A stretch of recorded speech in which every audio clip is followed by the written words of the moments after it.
está en esta mesa con nosotros Kata Sara Giuritsa, ¿no? Creo que lo he dicho bien, de la Red Mundial de Turismo Religioso, a la que Ricardo también creo que pertenece destacadamente. Bueno, pues Kata Sara, voy a presentarte, es una reconocida especialista en turismo religioso, es coordinadora de España de la Red Mundial de Turismo Religioso, sumando pues esta responsabilidad a su labor actual como coordinadora nacional en Hungría. Pues bueno, este nombramiento además refuerza su liderazgo en el sector y su compromiso con la promoción del turismo religioso en Europa. Con una sólida trayectoria en la gestión y el desarrollo de proyectos turísticos vinculados al patrimonio religioso y cultural, como bien nos ha ido mostrando Ricardo, su labor de coordinación responde a la importancia del turismo religioso en el país, que alberga algunas de las rutas y destinos espirituales más emblemáticos del mundo, como pueden ser el Camino de Santiago, el Camino Lebaniego, la Ruta Mariana y numerosos santuarios y monasterios de gran relevancia histórica.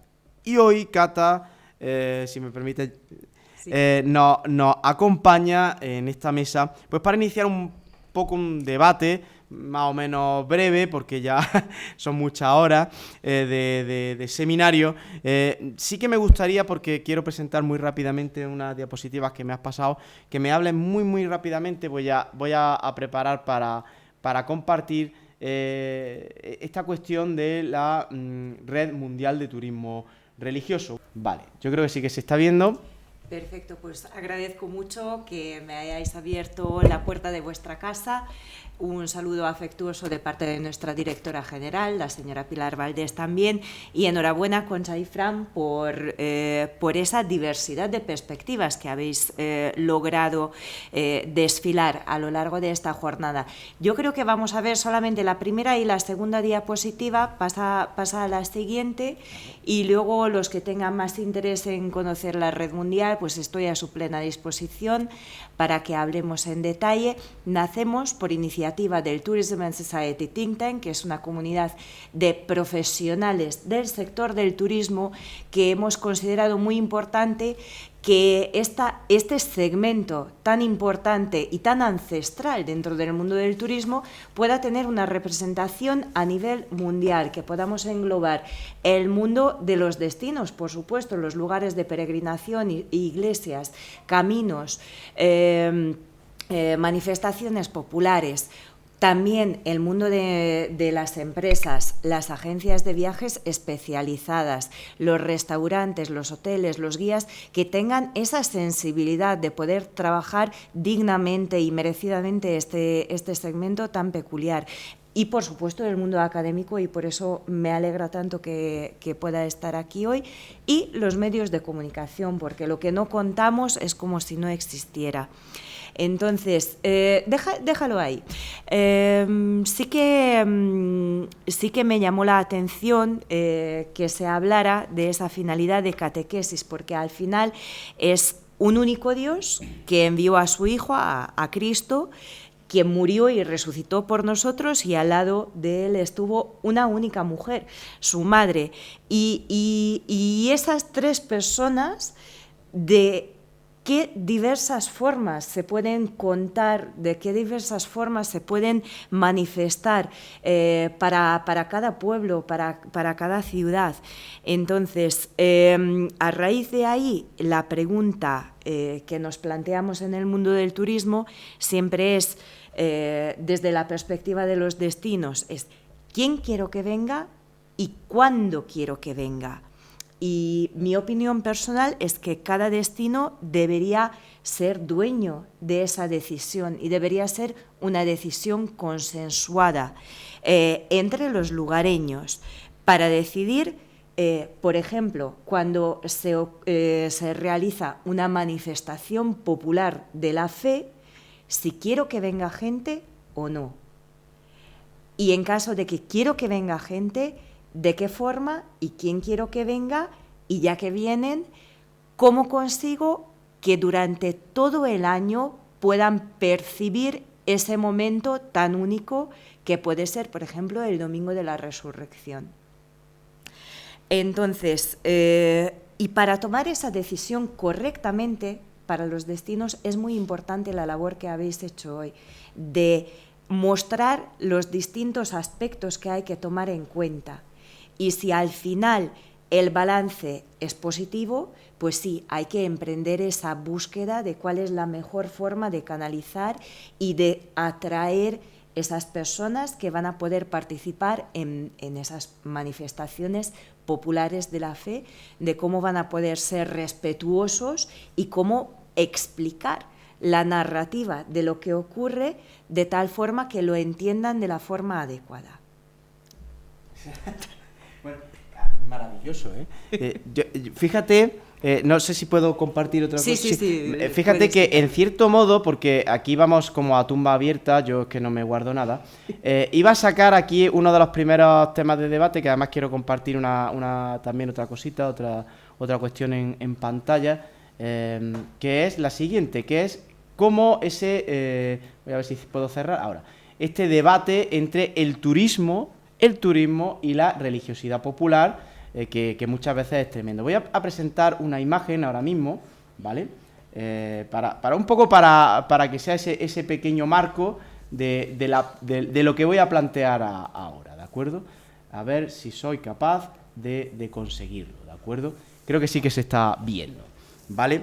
Entonces, ya en cierto modo, Cata nos ha hablado y nos ha contestado muy bien a esto que os planteo. Esta imagen se produce en octubre de 2023, Granada acoge el Encuentro Nacional de Cofradías, de Hermandades y Cofradías, y como acto culminante se decide una procesión magna. Aquí vemos una de prensa de La Razón, bueno, cuáles fueron las connotaciones económicas y turísticas de esta procesión magna. Pero, cuando esta procesión magna se decide convocar, se produce una intensísima polémica en el ámbito cofrade granadino.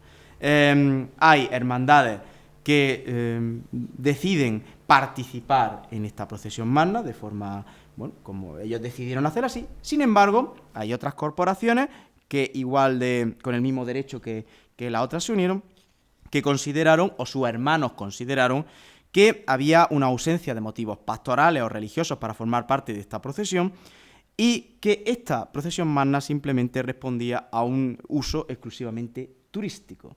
O sea, hubo ahí un debate, una confrontación entre religiosidad popular, turismo, lo devocional, lo turístico, para quién estamos, para los turistas o para nosotros, ¿no? Y además es un debate, voy a ya dejar de compartir, ¿de acuerdo? Para que nos veamos las caras, que siempre queda mucho mejor, ¿vale? Es un debate que, por ejemplo, sí que se ha abordado en otros momentos. Aquí tengo en la mano este libro de la Universidad de Valladolid, Mirar, Vivir, Participar, Turismo Cultural y Semana Santa, del año 2020, que editaría la profesora Pilar Panero, y más recientemente pues entraba al trapo de esta cuestión y renovaba el pulso de este debate el profesor Florido de la Universidad de Sevilla en un artículo Estudiar la religiosidad popular en Andalucía, ¿por quién y para qué? Bueno, así lanzado, tú ya has respondido en cierto modo yo creo que bastante certeramente. No sé si alguien entre los que nos están siguiendo a través de la sesión de Teams en remoto quiere participar, por supuestísimo están abiertos, suben la manita de participar y le abrimos el micrófono por si alguno quiere aportar su visión de esta cuestión, que yo creo que es bastante interesante. No sé si hay alguien ahí fuera en casa que quiera participar. Pues mira, entre tanto, me gustaría comentarte que hace poco se inauguró en Medina del Campo una sala del Museo del Turismo dedicado precisamente a la Semana Santa, y en la inauguración se habló del origen turístico de la Semana Santa. Entonces, plantear si reproducir una procesión debe ser o puede ser turístico o no es un poco contradictorio, porque nace con fines turísticos. Por cierto, uno de los elementos estrella de esa exposición es el famoso bestseller Cómo llora Sevilla, que se escribió en 1947. Y sigue siendo el libro de cabecera de muchos sevillanos, y es un jesuita mexicano que describe la Semana Santa con fines turísticos. Entonces... Sí, no, Pero sí que es cierto que, bueno, no sé si Concha también quiere participar, sí que es cierto que es un elemento de debate del que sí que participan, que ahora será alguna cuestión que también sacaremos, a ver lo que me contáis, del que sí que participan mucho las redes sociales, ¿no? Yo creo que, bueno, yo ahí no... Voy a hacer de moderador, esta vez no me mojo. Yo creo que, bueno, ciertamente sí que forma parte de algo muy cofrade, porque muchas veces la religiosidad popular se ciñe a muchas veces lo cofrade, esto de debatir cosas, ¿de acuerdo? Y bueno, sí que es cierto que esta cuestión de lo turístico y lo devocional a veces pues sí que ha podido generar cierta confrontación, pero de verdad que estoy sorprendido y además muy gratamente de lo que nos estás contando, porque realmente yo creo que esto ofrece mucha luz a lo que puede ser esta cuestión. No sé si Concha quiere añadir algo. Sí, quiero añadir porque es un problema muy complejo. No es un problema para solucionar en un debate, esto es para solucionar en un debate y encerrado, porque el problema de decir las cosas en abierto es que a veces se interpretan mal y originan un debate que no es el que tú has querido formular. Entonces, aquí sí que hay un problema complicado. Yo entiendo que este turismo religioso no es un turismo masivo, eso para empezar, es un turismo minoritario y esto ya le da un perfil diferente y hace que no sea ni tan invasivo ni tan lesivo en algunas partes como puede ser un turismo pues desbordado, ¿no? Entonces, pero sí que creo que hay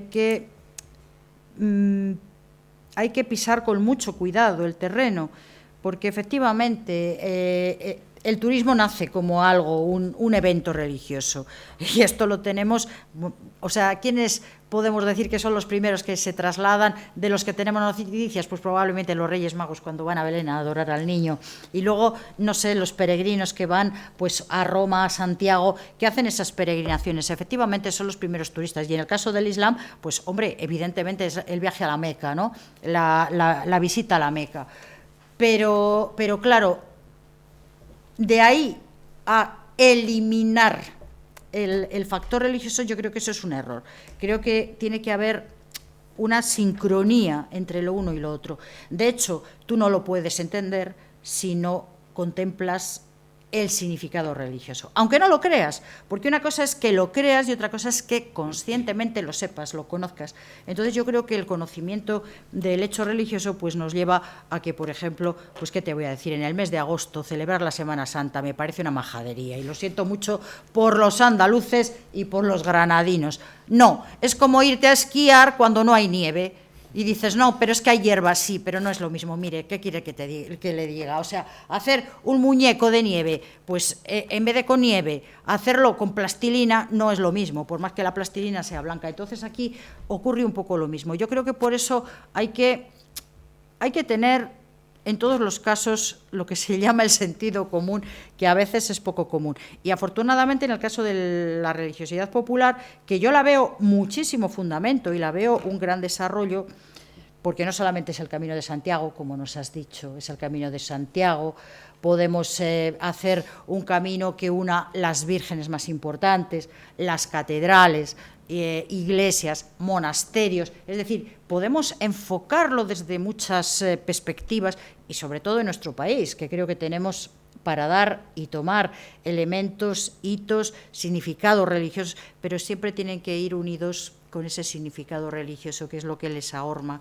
y que es lo que de alguna manera hace que cuando tú tengas esa peregrinación, por decirlo de alguna manera, o esa experiencia turística, realmente te salten las lágrimas, porque no es lo mismo cantar una saeta en el mes de febrero o en el mes de abril que en el mes de agosto o en el mes de septiembre. Hay cuestiones que es que son los olores, es que hay que tener en cuenta muchas cuestiones. Tú llegas a Sevilla tal día como hace una semana, por ejemplo, o incluso hoy, y hueles...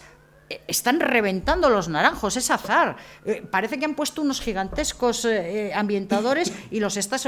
Cuando luego llegas a Semana Santa ya no se huele a eso, porque aunque estén, los tapa la vela, los tapa la cera, es decir, es un mundo de olor. Y además es que, claro, eso es precisamente lo que es un teatro urbano, como puede ser una procesión de Semana Santa o un hito de Semana Santa, donde aquí hablamos de restaurantes, hablamos, sí, no, pero hay que hablar de algo más serio. Cuando tú estás sin salir, sin comer, simplemente viendo una procesión de Semana Santa, es lo visual, es lo auditivo con la música, es lo olfativo, porque tenemos velas, tenemos el fuego, es el incienso, son tantos elementos que nos hablan a todos los sentidos y que son los que verdaderamente conforman ese espacio mágico en ese momento que hace que se te salten las lágrimas, porque si solamente oliéramos o solamente tuviéramos percepción de otra cosa, probablemente pues nos dejaría mucho más indiferente. Creo que la magia está en esa conjunción de sentidos que es la que nos da precisamente todo esto. Y desde luego, Cata, yo te digo sinceramente que lo del turismo religioso me parece algo maravilloso. Eso sí, conociéndolo, tampoco se trataría de caer en el pozo oscuro de decir, bueno, vamos a hacer un turismo religioso, misa a las 9, rosario a las 10. No, no se trata de eso. Se trata de conocer las cosas, entender su significado profundo a nivel histórico y a nivel actual, porque a lo mejor cabe esa explicación paralela, ¿no? De decir, esto es el mundo antiguo, esto es lo que pasaba en la Edad Media, en la Edad Moderna, y esto es lo que hoy en día nos ha llegado. Entonces, ese estudio comparativo yo creo que tendría un gran éxito. Yo estoy dispuesta a formularte rutas que se me están ocurriendo, vamos, es que está en mi cabeza en plena efervescencia, y no solamente hitos de monasterios, es que fíjate, tienes el Corpus, tienes las reliquias que las hemos olvidado, y podría haber una peregrinación de lo que es el hito de la reliquia, que es un objeto de poder y que también tiene su encaje en todo esto. Entonces, vamos, me parece fascinante. No sé, bueno, voy a callarme porque me pongo a hablar y os como el tiempo. Precisamente, no sé si Cata quieres comentar algo, lo que acaba de decir Concha del tiempo concreto para las manifestaciones concretas. Es uno de los elementos sobre el que se fraguó ese debate en estas procesiones, que además ha comentado también Ricardo en algún momento, las procesiones tan magnas. Yo creo que el debate era pues esa descontextualización temporal. Yo creo que uno de los elementos que generó en cierto modo ese debate era también ese. Es que las descontextualizaciones son muy peligrosas. Imaginaros la coronación del rey de Inglaterra en la playa de Waikiki o en la playa del Sardinero. Hombre, no, no encaja. Y que son momentos únicos, y de la misma forma que en marzo no comemos turrón porque no forma parte de esas fechas, pues ahí claro. Estoy completamente de acuerdo contigo, que la procesión de Semana Santa es de Semana Santa y es ese momento del año, y me alegro mucho de que digas la parte olfativa, porque yo siempre digo que para mí Valladolid en Semana Santa es la semana que huele a incienso, y sales a la calle y ese olor ya te transmite esa paz, ya te transmite esa tensión, que luego el domingo simplemente con el cambio del color de la mantilla se alivia. Y hay un catarsis, y no hay otro momento del año en el que puedas vivir ese catarsis más que en ese día concreto. Al margen de eso, que tengas un congreso de cofrades y quieras celebrarlo de una manera muy especial y decidas sacar tu imagen a la calle, yo no lo veo... A ver, como te decía al inicio, tiene que ser una decisión consensuada entre los lugareños. Y remitiendo a lo que decías, la gran pregunta es ¿quién quiero que venga? Y ese fino limbo entre lo que es un turista y lo que es un peregrino es lo que podemos cuidar nosotros, los profesionales del turismo religioso, porque un turista que arranca pues para ver cosas, para sacar fotos, puede convertirse en peregrino si transmitimos ese mensaje bien. Y si no lo hacemos bien, también puede ocurrir que alguien que emprenda un viaje motivado por su fe, buscando a Dios, buscando dar gracias, buscando pedir perdón, si lo gestionamos mal, puede convertirse en un mero turista que se desplaza, come, duerme y vuelve a su casa con sus 50 fotos en una sola hora. Yo, Cata, perdona, no es que sea el espíritu de la contradicción, pero aquí te haría una matización. A ver, yo no diferenciaría entre peregrino, de entrada, entre peregrino y viajero o turista, porque es muy difícil poner la barrera, dónde empieza lo uno, dónde termina lo otro. Yo no elegiría. Además, te voy a decir, realmente cuando una persona, en lugar de ir a una ciudad, fijarse y ver lo que le apetece, comienza a recorrer un camino, realmente ese camino se convierte en peregrinaje, se convierte en una especie de metáfora de lo que es la vida. Es un poco el tránsito del caminante, ¿sabes? Entonces yo creo que al final el viajero que hace este tipo de turismo termina empatizando con lo que es el trayecto, ¿sabes? Mientras que, por ejemplo, cuando tú viajas a París, llegas al aeropuerto, te fijan en París y recorres la ciudad, no tienes esa sensación tan potente como cuando estás haciendo un camino realmente. El autobús te va desplazando y tienes que bajar tu equipaje y tienes que hacer un esfuerzo añadido, porque es un esfuerzo añadido. Creo que eso, fíjate, cambia mucho la perspectiva y al final te hace una metáfora de lo que realmente es la vida, ¿no? Que al final es ese peregrinaje y eso ya te convierte en peregrino, aunque seas turista, aunque hayas salido de turista. Creo que son dos elementos que se interfieren, que se entretejen y me parece muy interesante ese asunto, ese tema. Al final es como cuando tú estás haciendo una novela o estás leyendo una novela. ¿Qué es una novela? La proyección de un viaje vital. Entonces aquí es un poco lo mismo. Tú estás proyectando un viaje vital y eso me parece muy interesante y muy reconfortante para el que lo haga, sea turismo, en este caso religioso, o sea turismo de otro tipo. Cuando el turismo va itinerando, yo creo que tienes esa sensación, ¿verdad?, de hacer una ruta, de hacer una peregrinaje. Porque, por ejemplo, si tú te vas a hacer la ruta de la seda, claro, tú no te fijas en Samarcanda, vas haciendo distintas etapas y eso te va creando una visión diferente. Vas alternando. No lo entenderás en profundidad porque, claro, no vives, no es lo mismo ser turista que ser un vecino de... Pero, de alguna manera, creo que tienes una sensación muy reconfortante, muy profunda y que te convierte en eso, en peregrino. Y no en peregrino religioso, no en el sentido puramente religioso, sino en peregrino vital, es decir, estás caminando por tu propia vida, estás reflexionando, porque en esas horas que tú vas en un autobús sin querer, vas reflexionando, vas pensando tus cosas, vas pensando lo que has visto, te da ese tiempo de reflexión que en otro contexto, en otro tipo de viajes, no tienes momento para poder hacerlo. Entonces, me parece muy importante. Está Ricardo, que se come la pantalla, que quiere participar. Ricardo, cuéntanos. Desde el punto de vista estadístico y de la definición formal de la Organización Mundial del Turismo, los viajeros se clasifican en dos tipos, turistas y excursionistas. Los turistas son los que pernoctan, los excursionistas no, ¿vale? Lo de la palabra peregrino la utilizamos con la familiaridad de los que de alguna manera estamos más cercanos al ámbito religioso y espiritual, porque bueno, lo asociamos más a una motivación religiosa al realizar ese viaje a una ciudad o viaje por un recorrido, una ruta que nos lleva por un determinado camino a lo largo de varias ciudades, ¿no? Desde el punto de vista económico, y eso tiene trascendencia en la forma en que medimos económicamente, socialmente y ambientalmente y religiosamente el impacto, utilizar una terminología común yo creo que es necesario e importante.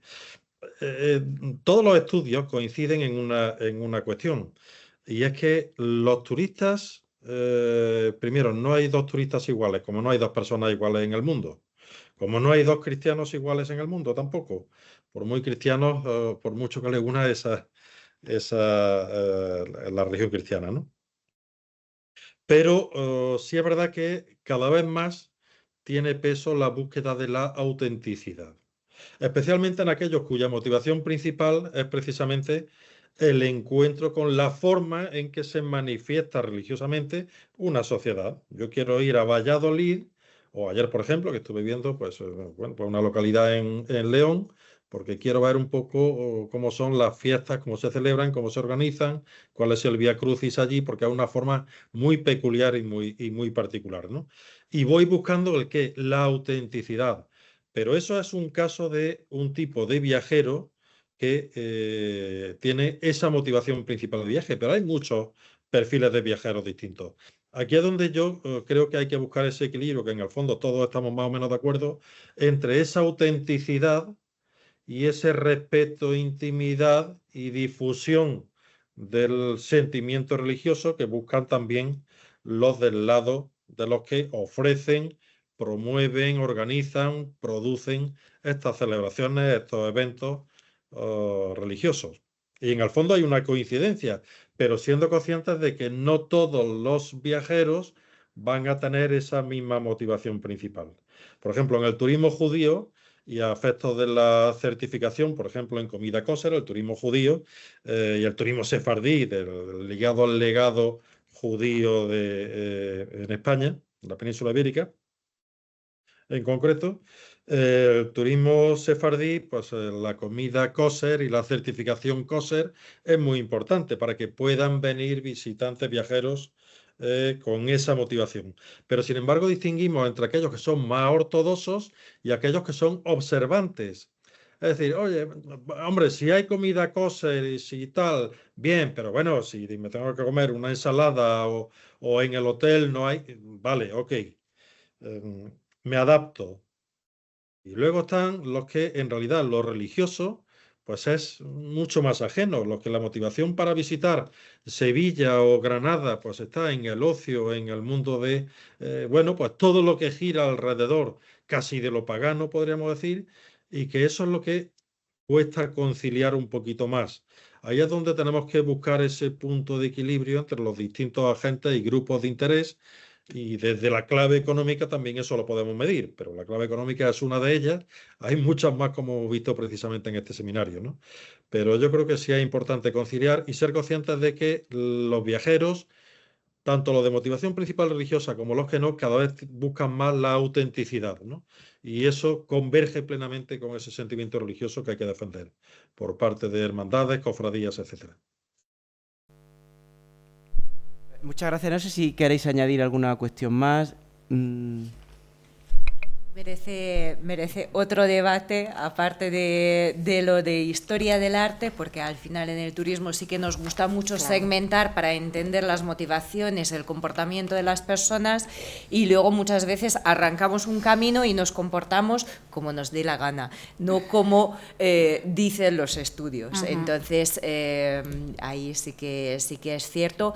Dentro de lo que es el turismo religioso sí que hay una característica que suele haber la figura del guía espiritual, que acompaña al viajero o al grupo de viajeros, y en ese sentido es un elemento claramente diferenciador de lo que es un turista a lo que es un peregrino. El peregrino irá con su guía espiritual y el turista irá pues con su guía acompañante o su guía turístico o con su Google. Sí. Bueno, pues había muchos temas, pero yo creo que vamos a ir, si os parece bien, finalizando. Ha sido un día intenso. Efectivamente, yo creo que ahí está. Yo creo que la clave está, y ahí ha cerrado muy bien Cata y también Ricardo, en que esto tiene que ser algo que incluso desde las exigencias turísticas y económicas debe de abordarse desde una interdisciplinaridad, que es lo que llevamos repitiendo todo el día, desde la antropología, la sociología, la musicología, la historia del arte, el conocer profundamente las manifestaciones de religiosidad popular, y que luego, por supuesto, va a tener su repercusión económica, turística, etcétera, ¿no? Bueno, yo me gustaría cerrar este seminario, que yo creo que en el que hemos aprendido todo, hemos compartido muchas cosas, y me gustaría ponerle un poco de colofón, si me permitís, antes de, por supuesto, de daros las gracias por sobre todo a ti, Cata. Esta es tu casa también. Ricardo, que ha participado, que me ha encantado que estuviese hasta el último momento con nosotros, y por supuesto pues Concha, que muchas gracias por abrirnos las puertas del instituto. Me gustaría terminar con un vídeo que va a cerrar completamente este seminario, porque yo creo que es algo un audiovisual que puede intentar extractar todo lo que hemos estado hablando en muy poquitos minutos y que cuando termine el vídeo pues cerraremos totalmente, ¿no? Es unas imágenes que emitieron en noviembre de 2022 la Televisión Pública Municipal de Granada, TG7, y que corresponden a la salida extraordinaria de Nuestra Señora de la Soledad de San Jerónimo de la Catedral de Granada. Esa misma mañana la imagen había sido coronada o se había hecho el reconocimiento canónico de su coronación. Podríamos haber utilizado cualquier otra imagen o cualquier otra imágenes para poder resumir sonidos, quiero que la gente se fije en la imaginería que se va a ver en esas imágenes, en la orfebrería, en las caras de las personas, en los sonidos. Hay un marco urbano espectacular, que es la Catedral de Granada, hay una imagen bestial, muy venerada, que es la imagen de Nuestra Señora de la Soledad, de una gubia exquisita. Hay una cofradía detrás centenaria, de hecho hoy este año está celebrando su centenario. Hay un paisaje sonoro tremendo, van a ustedes a escuchar los sones de una emblemática pieza musical que se llama Vida, que interpreta la agrupación musical Virgen de los Reyes de Sevilla, que es una de las agrupaciones musicales señeras hoy día en Andalucía. Pero sobre todo, y por eso me vais a permitir que escoja este vídeo, es porque recoge personas, vivencias, tradiciones, recuerdos, devociones, y en este caso los que han formado parte de mi vida, porque es la cofradía de mi vida y de la que formó parte mi abuelo desde los años 30 del siglo XX. ¿Por qué lo digo? Porque en el fondo esto de la religiosidad popular forma parte de la vida de las personas y de los andaluces, y quería compartirlo con vosotros. Así que muchas gracias por habernos acompañado y os dejo con el vídeo. Nos vemos en la próxima.